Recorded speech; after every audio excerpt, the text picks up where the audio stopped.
Hi friends, I'm Kishore here. Today we will discuss about bone healing. That is how bone heals following a fracture. The skeletal fractures occur when bone absorbs sufficient energy under mechanical loading to fail, resulting in cortical discontinuity. In simple terms, fracture is the break in the trabecular continuity of a normal bone.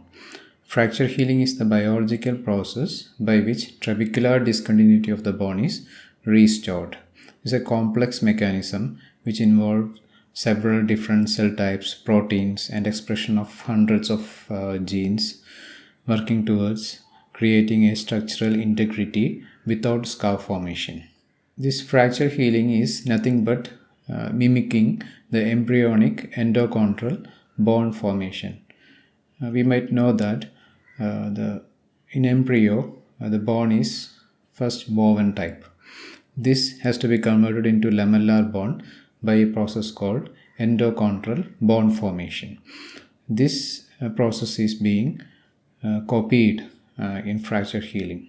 The fracture healing is unique because the resulting bone, both microscopically and macroscopically, completely resemble that present prior to the injury. The bone repair is similar to those observed during embryonic bone formation, and this is therefore truly a regenerative process. The essential difference between bone healing and the healing of any other tissue is that bone heals without scar. The cortical and cancellous bone heal by slightly different mechanisms. The interplay between at least 4 different factors are identified, which can greatly affect this process. They include 1. The stability, 2. the scaffold, 3. the growth factors, 4. the osteoprogenitor cells. This is called the diamond concept of healing, which will be discussed later. So this is the diamond concept. On 4 corners we have got the mechanical stability, growth factors, osteogenic cells, and osteochondritic scaffold. And the other important factor is the vascularity. When given a chance to heal with minimal gap in between the fractured ends, bone heals by primary intention, which is called primary healing. In other situations with bigger gaps in between the fractured ends, they heal by secondary intention, which is called the secondary healing. This effect of gap on the fracture healing process is due to its effects on the strain, which is called the fracture gap strain, described by Perrin. The strain is the deformation of a material when a given force is applied. Fracture gap strain is the ratio of the relative displacement of the fracture ends versus initial fracture gap width. So the delta F gap is the change in the gap between the fracture site, and F gap is the initial gap. This percentage of strain determines the type of tissue formed during the healing. The strain will be less with large fracture area, that is less change in the fracture gap, more number of fracture fragments, less gap in between the fracture fragments. Suppose the strain is less than 2%, a lamellar bone will be formed, and usually the primary bone healing will be occurring, and there will be absolute stability at the fracture site. If the gap is between 2 to 10%, a fibrocartilage will be formed, which is later transformed into bone, which is called the secondary bone healing. Here the stability is relative. 17% and above, you have got the fibrous tissue formation, and the fracture is said to be unstable.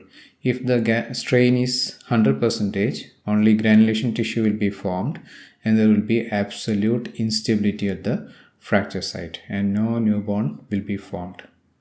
So this strain at the fracture site is very important.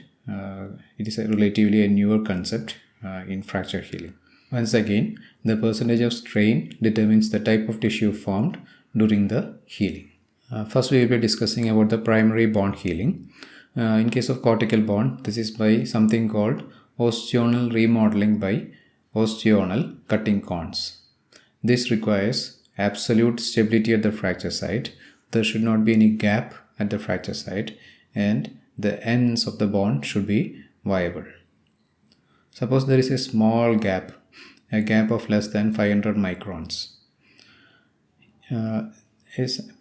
Different type of primary bond healing occurs here, that is called gap healing. In gap healing, osteoblast lays down sequential layers of bond to close the gap. In case of cancellous bond, the primary healing mechanism is called bony ingrowth. Here, revascularization followed by osteoblast laying down new bond happens. Here you can see that the blood vessels are bringing in osteoblast and they are laid down into the wide gaps between the trabeculae. Now, the secondary bond healing. The description of the secondary bond healing is relatively new. It was fully described only in 1978 by a person called McKibben. In simple terms, bond heals in 3 phases like any other tissue. The 3 phases are the phase of inflammation, cellular proliferation and differentiation, and remodeling. However, the process is complicated by high specialization and calcified nature of the bond.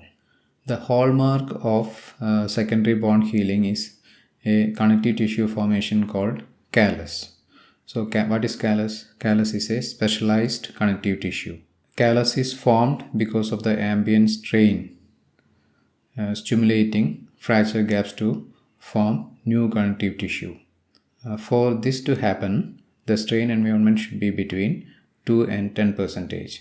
The main biomechanical function of the callus is to reduce the strain at the fracture site by increasing the diameter of the fracture area and increasing the stiffness. The central callus is due to endochondral ossification. In the picture you can see that osteoblasts are there in the center and also on the periphery over the periosteum. In the center, endochondral ossification occurs, and in the periphery we have got the intramembranous ossification. Another important step in fracture healing is remodeling. Here the bone, once united, tries to regain its previous shape and function. It is a secondary process directed by osteoclastic resorption via house-shaped lacunae in metaphysis and via osteons in the cortices. This is a short overview of how bone heals following a fracture.